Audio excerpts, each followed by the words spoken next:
When Samuel grew old, he appointed his sons as judges over Israel.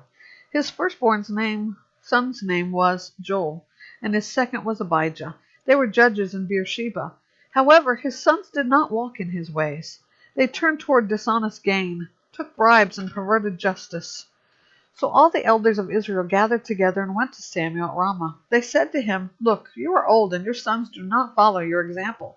Therefore, appoint a king to judge us, the same as all the other nations have."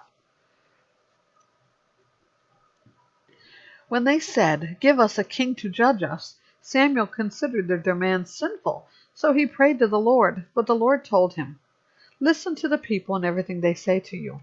They have not rejected you. They have rejected me as their king. They are doing the same thing to you that they have done to me, since the day I brought them out of Egypt until this day, abandoning me and worshipping other gods. Listen to them, but you must solemnly warn them and tell them about the rights of the king who will rule over them." Samuel told all the Lord's words to the people who were asking him for a king. He said, "These are the rights of the king who will rule over you. He will take your sons and put them to his use in his chariots, on his horses, or running in front of his chariots.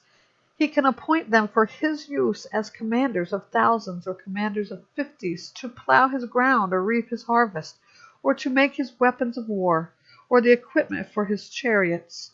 He can take your daughters to become perfumers, cooks, and bakers. He can take your best fields, vineyards, and olive orchards and give them to his servants.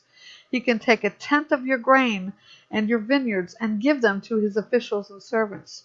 He can take your male servants and your female servants, your best young men, and your donkeys and use them for his work. He can take a tenth of your flocks, and you yourselves can become his servants. When that day comes, you will cry out because of the king you've chosen for yourselves, but the Lord won't answer you on that day." The people refused to listen to Samuel. "No," they said, "we must have a king over us. Then we'll be like all the other nations. Our king will judge us, go out before us, and fight our battles." Samuel listened to all the people's words and then repeated them to the Lord.